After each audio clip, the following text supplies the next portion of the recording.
Okey, Assalamualaikum warahmatullahi wabarakatuh kepada Ustaz dan rakan-rakan saya. Saya Siti Nabilah binti Hairul Azri dan bersama dua rakan saya iaitu Nur Atika Syairah dan Nur Farisha Izzati. Baiklah, kami akan membentangkan tentang menguraikan pengertian dan prinsip syariah dalam Islam. Okey, slide ini tidak berapa jelas dan tidak berapa nampak di kamera. Nanti saya akan editkan di bawah ini untuk dilihat. Baiklah, pembentangan yang pertama adalah pengertian syariah Islam. Dari segi bahasa, artinya jalan menuju tempat keluarnya air minum atau jalan lurus yang harus diikuti. Syariat Islam mengaturkan kehidupan manusia sebagai makhluk individual, bermaksud seseorang hamba harus taat, tunduk dan patuh kepada perintah Allah.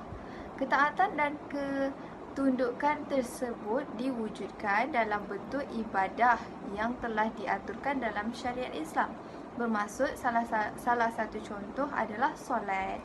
Okay, syariat Islam juga mengaturkan hubungan manusia dengan manusia yang lainnya dalam bentuk muamalah sehingga terwujudnya kesolehan sosial. Bermaksud antara kita beraksi dengan manusia secara berdepan ataupun di dalam media sosial. Selain itu juga, syariat Islam juga mengaturkan hubungan manusia dengan alam semesta untuk mewujudkan lingkungan alam yang makmur dan lestari. Bermaksud, bila kita pergi ke sesuatu tempat, contoh hutan ataupun tempat-tempat di manalah, jadi kita kena jaga persekitaran itu macam hutan. Kita kena jaga. Kita tak boleh sesuka hati memetik atau merosakkan alam sekitar. Bukan kita yang menanam pokok itu atau apa, tapi kita kena jaga juga. Itu juga adalah salah satu cara kita nak jaga hubungan kita dengan alam semesta. Baiklah, seterusnya adalah prinsip-prinsip syariah Islam.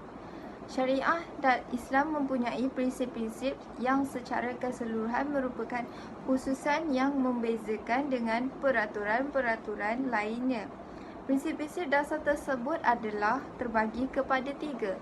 Yang pertama, tidak memberatkan, iaitu sebagai contoh, keringanan berbuka puasa bagi orang yang sedang sakit atau dalam perjalanan. Kedua adalah keringanan bertayamum bagi orang yang tidak menggunakan air. Yang ketiga, keringanan pula membolehkan memakan bangkai atau makanan lain apabila dalam keadaan terpaksa. Jadi, tidak memberatkan ini bermaksud Allah itu memudahkan urusan kita.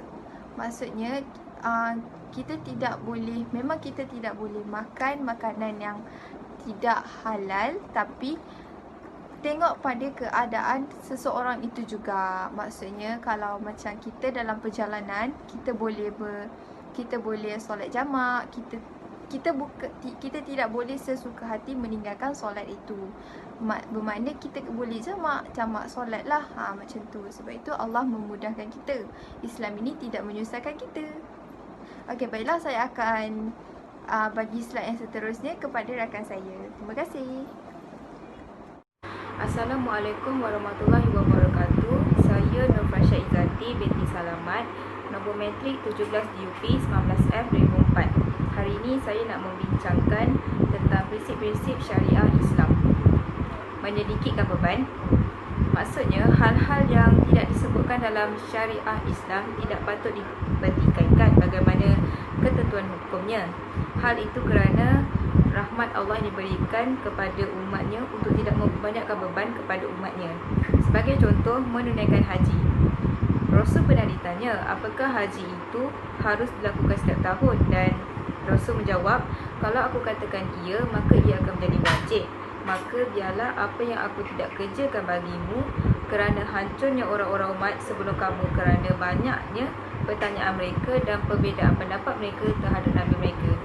Kita semua tahu bahawa menunaikan haji adalah wajib bagi mereka yang mampu, dan Jika Rasul menjawab ya kepada persoalan ini tadi, maka menunaikan haji itu adalah wajib bagi setiap umat manusia Islam untuk menunaikan haji, tidak kira mereka itu mampu atau tidak mampu. Yang keempat, beransur-ansur dalam menetapkan hukum. Pada awal ajaran Islam diturunkan, Allah belum menetapkan hukum secara tegas dan terperinci. Dan pada ketika itu, adat bangsa Arab telah diikuti dan adat mereka ada yang tidak baik dan ada yang elok dan ada juga yang berbahaya. Dan disebabkan itu, syariah secara beransur-ansur menetapkan hukum. Dalam menetapkan syariah Islam, ada tahap-tahapnya dalam cara yang pertama, berdiam diri. Berdiam diri bukan bermaksud kita duduk sahaja. Maksudnya syariah Islam ini diperluaskan dengan cara yang perlahan untuk mereka menerima syariah Islam ini.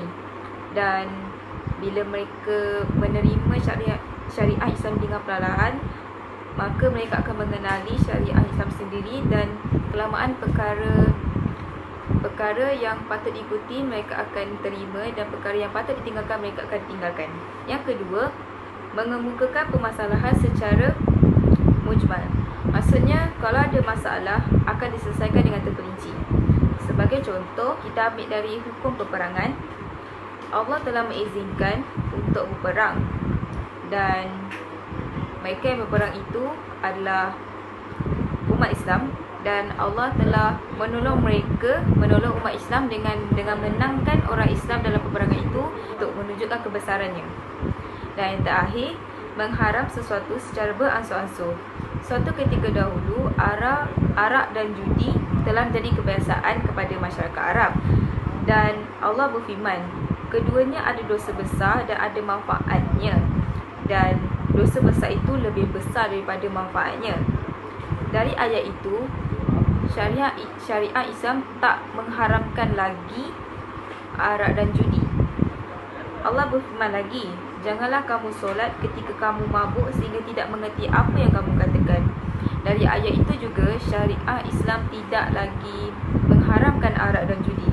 Dan pada tahap ketiga, Allah berfirman, sesungguhnya meminum, berjudi, berkorban untuk berhala, mengundi nasib dengan anak panah adalah termasuk perbuatan syaitan. Maka jauhilah perbuatan-perbuatan itu agar kamu mendapat keberuntungan.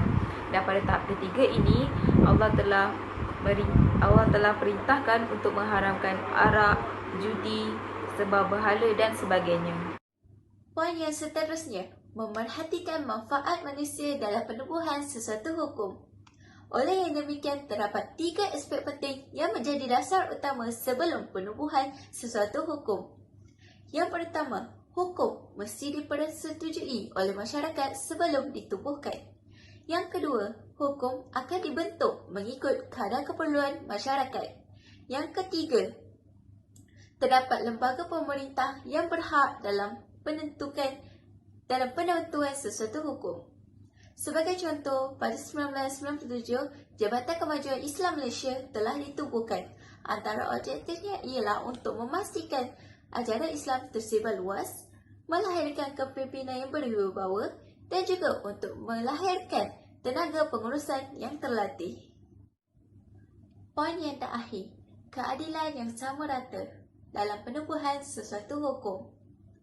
Menurut Islam, kedudukan semua manusia adalah sama rata. Yang membezakan mereka adalah keimanan dan ketakwaan mereka kepada Allah Subhanahu wa Ta'ala. Sebagai contoh, dari pemilihan pemimpin di negara Malaysia, rakyat dan juga pemimpin mempunyai hak dalam menentukan pemimpin yang mereka kendaki melalui proses pemilihan raya. Sekian, terima kasih.